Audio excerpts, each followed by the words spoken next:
مجھے یہ مندر بھی دیکھنا ہے۔ دنین نے ہوٹل کے قریب موجود مشہور مندر کی طرف اشارہ کرتے ہوئے کہا۔ اوہ یہ تو واکنگ ڈسٹنس پر ہے، وہ دیکھ لیں گے۔ زرداد نے تھوڑا نیچے ہو کر گاڑی کے شیشوں سے اس کی نظروں کے تعاقب میں ایک مندر دیکھا۔ کل تو ہمیں چلے جانا ہے، ابھی دیکھ لیتے ہیں۔ دنین پرشوق نظروں سے دیکھ رہی تھی۔ دنین ابھی ممکن نہیں، ہم کافی لیٹ ہو چکے ہیں پہلے ہی، زرداد نے بچوں کی طرح اسے سمجھاتے ہوئے کہا۔ وہ سیدھی ہو کر بے دلی سے بیٹھ گئی تھی۔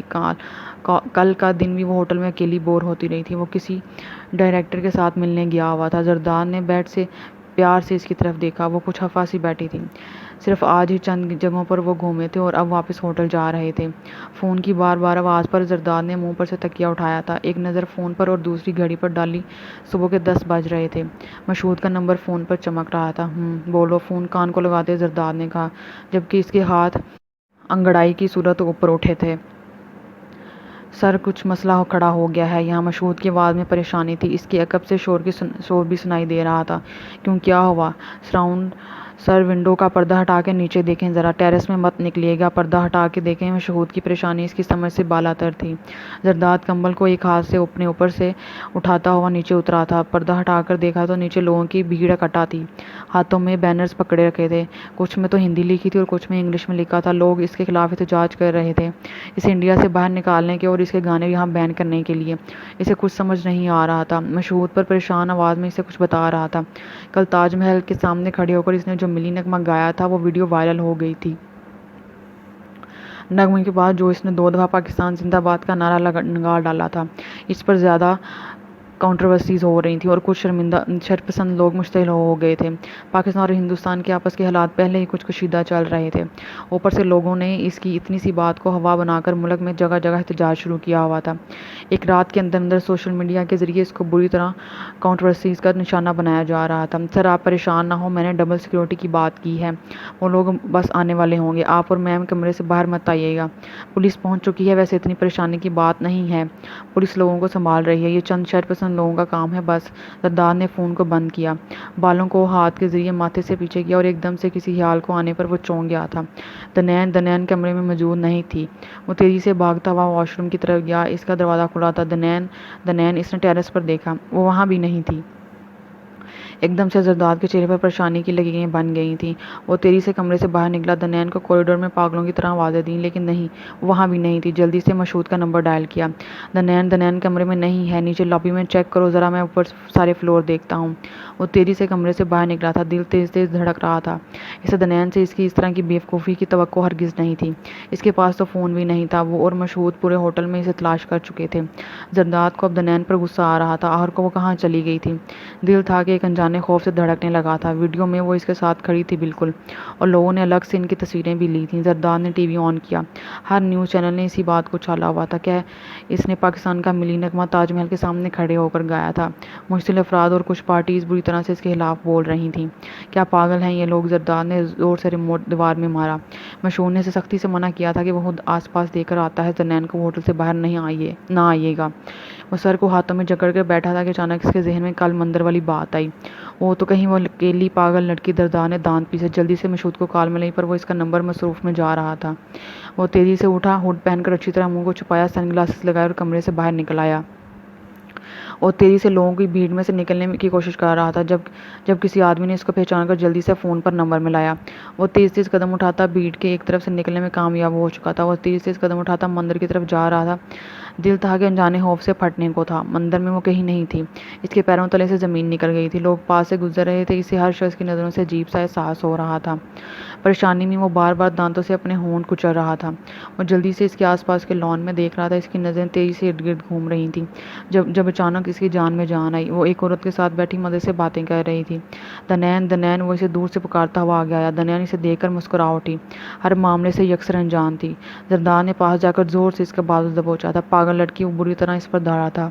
وہ ناسمجھی کے سے انداز میں گھبرا گئی تھی۔ چلو یہاں سے جلدی۔ وہ تیزی سے اس کا بازو پکڑ کر ایک طرف لے آیا تھا۔ چہرہ پریشان حال تھا، ماتھے پر 100 بال تھے۔ کیا وہ زری اس کے جھنجھوڑنے پر وہ تھوڑی سی لڑکھڑا گئی تھی؟ تمہیں کیوں ایسے بنا بتائے چلی آئی؟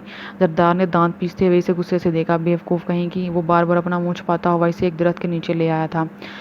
میں نے سوچا تمہارے اٹھنے سے پہلے مندر دیکھ آؤں گی میں۔ وہ ابھی بھی کچھ نہیں سمجھی تھی۔ وہ کیوں اتنا پریشان تھا؟ کیا مسئلہ تھا؟ وہ فون پر بار بار کال ملا رہا تھا اور کبھی ارد گرد دیکھ رہا تھا۔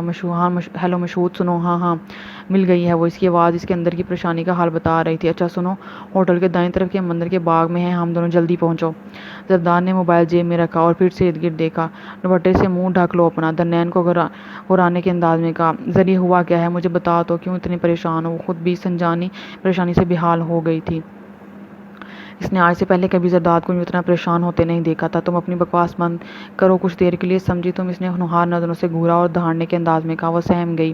وہ مشہود کا انتظار کر رہا تھا جبکہ سر کے پیچھے کچھ زور کا لگا، آنکھوں کے آگے اندھیرا چھا گیا تھا۔ پاکستانی نامور گلوکار زرداد ہارون انڈیا میں لاپتہ، ان کی اہلیہ بھی ان کے ہمراہ ہیں۔ ٹی وی پر بار بار بریکنگ نیوز چل رہی تھی۔ سدرا اور سمرا کی حالت رو رو کر غیر ہو رہی تھی۔ جی ہم مکمل کانٹیکٹ میں ہیں، لیکن ان کا کہنا ہے ہم نے سیکورٹی پرووائڈ کی تھی، وہ اس ہوٹل میں ہی موجود نہیں تھے۔ اینکر بیٹی کہہ رہی تھی۔ آپ کو نہیں لگتا کہ یہ سب مورحت سامر کی رہائی کے لیے کیا جا رہا ہے؟ اینکر اپنے ساتھ بیٹھے تجزیہ کاروں سے رائے لے رہی تھی۔ دیکھیں، اس وقت ہم کچھ نہیں کہہ سکتے کہ کیا چل رہا ہے ان کے دماغ میں۔ انڈیا کا کہنا ہے اس میں بس چند شرپسند گروہ متحرک ہیں، اور اب زرداد ہارون کو غائب کرنے میں ان کا ہی حال ہے۔ یہ وقت سے پہلے ہم نہیں بتا سکتے۔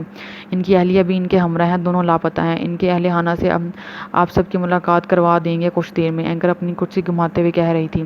ہارون اور سکندر دم سادے بیٹھے ہوئے تھے۔ ان کے گھر کے باہر میڈیا کا اور لوگوں کا رش لگ گیا تھا۔ پاکستان کے نامور گلوکار زرداد ہارون انڈیا میں لاپتہ، ان کی اہلیہ ان کے ہمراہ ہیں۔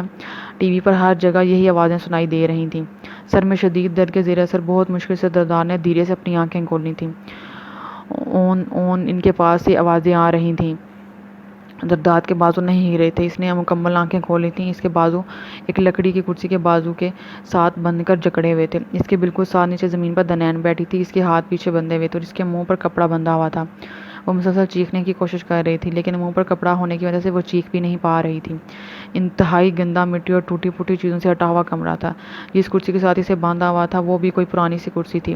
کچھ دیر زرداد کو اپنی حواس بحال کرنے میں لگے۔ دنین پریشان مت ہو، میں ہوں ادھر۔ دنین پاگلوں کی طرح چیخنے کی کوشش میں عجیب سی آوازیں نکال رہی تھی۔ زرداد نے اپنی پوری قوت لگانا شروع کر دی تھی۔ بازو رسی کے ساتھ اتنی مضبوطی سے بندھے تھے کہ ہل بھی نہیں پا رہے تھے۔ زرداد کا پورا جسم زور لگانے سے پسینے میں ڈوب گیا تھا۔ دنین مسلسل رو رہی تھی اور آنکھیں پھاڑے زرداد کو دیکھ رہی تھی۔ دنین چپ کرو پلیز، چپ کرو، میں کچھ کرتا ہوں۔ دنین کا بلکنا اور تڑپنا اسے دیکھا نہیں جا رہا تھا۔ پیچھے سر سے خون بہہ کر گردن تک آیا ہوا تھا۔ وہ اپنا پورا زور لگا رہا تھا۔ لکڑی کو کرسی کے بازو کے کیل کے اوپر کو اٹھکنے لگے تھے۔ زرداد نے اپنی ہتھیلیوں سے کرسی کے بازو کی اگلی جگہ کو جکڑا ہوا تھا۔ اسے پتا تھا رسی نہیں ٹوٹ سکتی، وہ چاہے جتنا بھی زور لگا لے، لیکن وہ کرسی کے بازو کھیڑنے کی جدوجہد میں لگا ہوا تھا۔ دھاڑ سے دروازہ کھلا تھا۔ وہ مکروہ شکل کے شخص اندر داخل ہوئے تھے۔ ایک نے آتے ہی زرداد کے بال نوچنا شروع کر دیے تھے۔ اس نے بالوں سے پکڑ کر زرداد کی گردن کو اس طرح پیچھے کیا کہ زرداد کی گردن کی رگیں پھول کر باہر نظر آنے لگی تھیں۔ دنین نے پھر سے عجیب سی آوازیں نکالنا شروع کر دی تھیں۔ بڑا تو ہیرو بنا پھرتا ہے، ابے یہاں ہمارے سامنے بول پاکستان زندہ باد۔ اس نے زور سے زرداد کے پیٹ میں گھما کر ٹانگ ماری تھی۔ پوری کرسی ہل گئی تھی۔ پاکستان زندہ باد، زرداد نے پہلے ایک طرف منہ کر کے تھوک پھینکا اور پھر دھاڑنے کے انداز میں کہا۔ ابے تیری تو! اب دونوں مکروہ شکل آدمی زرداد کو مار رہے تھے۔ زرداد کا چہرہ ایک طرف ڈھہ سا گیا تھا۔ دنین مسلسل روئے جا رہی تھی، آنکھیں آنسوؤں سے تر تھیں، منہ سے کپڑا بند ہونے کی وجہ سے پانی نکل رہا تھا۔ اوئے پوچھ، کتیارے سے پہنچا نہیں ابھی تک؟ ان میں سے ایک نے دوسرے کو کہا۔ وہ اپنی جیب سے موبائل نکالتا ہوا کمرے سے باہر چلا گیا۔ دوسرا اب اپنے موبائل سے زرداد کی ویڈیو بنا رہا تھا۔ ویڈیو بناتے ہوئے بار بار وہ آ کر زرداد کے منہ پر تھپڑ اور مکے مار رہا تھا۔ بول پاکستان مرد آباد! اب وہ کیمرے سے ویڈیو بنا رہا تھا۔ بول! اس نے پھر سے بال پکڑ کر پیچھے کیا۔ پاکستان زندہ باد! پھر سے زور کی ٹانگ پڑی تھی۔ کرسی لڑکھڑاتی ہوئی زرداد سمیت نیچے گری تھی۔ وہ آ رہا ہے، کہہ رہا ہے، آ کر ختم کرتا اسے۔ باہر جانے والا آدمی اب آ کر اندر والے سے کہہ رہا تھا۔ دنین مسلسل روئے جا رہی تھی۔ اس کی آواز بھی بیٹھ گئی تھی۔ اس کو چپ کرواؤ، مار اسے! ان میں سے ایک نے دنین کی طرف اشارہ کر کے دوسرے کو کہا۔ خبردار اگر میری بیوی کو کس نے ہاتھ لگایا تو! زرداد نے غرانے کے انداز میں کہا۔ منہ اور ناک سے خون نکل رہا تھا۔ دونوں اب ایک دوسرے کی مکروہ شکلیں دیکھ کر ہنسنے لگے۔ اچھا، تیری بیوی کو ہاتھ نہ لگائیں، ایک شرط پہ۔ بول ویڈیو میں پاکستان مرد آباد! وہ زرداد کے اوپر جھک کر اس کے کان میں بولا تھا۔ زرداد چپ رہا۔ اس کے بازو ابھی بھی کرسی کے ہینڈل کو کھیڑنے کی کوشش کر رہے تھے۔ اب ان میں سے ایک دنین کو بالوں سے پکڑتا ہوا گھسیٹ کر زرداد کے سامنے لے آیا تھا۔ میری بیوی کو ہاتھ نہ لگانا، زرداد دھاڑنے کے انداز میں بولا۔ سارا کمرہ اس کی داڑھ پر گونج اٹھا تھا۔ ان میں سے ایک نے دنین کے گلے میں جھولتا اور دوپٹہ اتار کر ایک طرف پھینک دیا تھا۔ دنین کا پورا جسم کانپ رہا تھا اور پھٹی ہوئی آنکھیں زرداد پر مرکوز تھیں۔ جیسے ہی ان میں سے ایک نے دوپٹہ پھینکا، زرداد کی جاندار چیخ سے پورا کمرہ ہل گیا تھا۔ کرسی کے دونوں بازو اپنے کیل سمیت علیحدہ ہو گئے تھے۔ زرداد کرسی کے بازو سمیت ان کی طرف بڑھا تھا، جو بالکل دنان کے پیچھے اس کے بال پکڑے کھڑا تھا۔ ایک نے اسی وقت پینٹ کی جیب سے ریوالور نکالا تھا۔ جب زرداد اور دنان ایک طرف کر کے ایک آدمی پر جھپٹا تو اتنی دیر میں دوسرا زرداد پر فائر کر چکا تھا۔ دیکھیں جی، بات یہ ہے کہ یہ سراسر دونوں ممالک کے شرپسند لوگ اور عوام کا قصور ہے۔ تجزیہ کار سامنے لگے کاؤنٹر پر ہاتھ مارتے ہوئے بولا۔ زرداد کی ویڈیو شام کو بنی اور اسی وقت سے وائرل ہونا شروع ہوئی۔ وہ بڑے ٹھہر ٹھہر کے اپنے نقطہ نظر کو بیان کر رہا تھا۔ ہمارے پاکستان کو اور ہندوستان کے لوگوں نے اس ویڈیو کے اتنے پارٹ کو وائرل کیا ان الفاظ کے ساتھ کہ دیکھ بھارت ہمارے ہیرو نے تیرے ملک میں کھڑے ہو کر، تیری عوام میں کھڑے ہو کر پاکستان زندہ باد کا نعرہ لگا ڈالا، اور پتہ نہیں کیا کیا وہ ہوا میں ہاتھ ہلاتے ہوئے بول رہا تھا۔ اینکر اور باقی تجزیہ کار سر کو ہلا کر اس کے ساتھ متفق ہو رہے تھے، اور وہاں کے جواب مشتعل افراد ہیں۔ ان کے تو پارا چڑھانے والی بات ہوئی نا۔ ایک اور تجزیہ کار پہلے والے کا ساتھ دیتے ہوئے کہا، اس سارے معاملے میں اصل قصوروار دونوں ممالک کی عام عوام ہے، جنہوں نے راتوں رات اس ویڈیو کو کیا سے کیا بنا دیا۔ تجزیہ کار میز پر بازو ٹکائے کہہ رہا تھا، اور نتیجہ آج وہاں زرداد اور ان کی اہلیہ بھگت رہے ہوں گے۔ اب بھارت کی قوموں نے تو ویسے ہی آج کل پاکستان کے خلاف محاذ کھولا ہوا ہے۔ دیکھیں جی، وہاں کی مخالف پارٹیز ہمارے ساتھ مکمل تعاون کر رہی ہیں۔ آپ سب دعا گو رہیں۔ ہم زرداد کو پاکستان واپس لے آئیں گے۔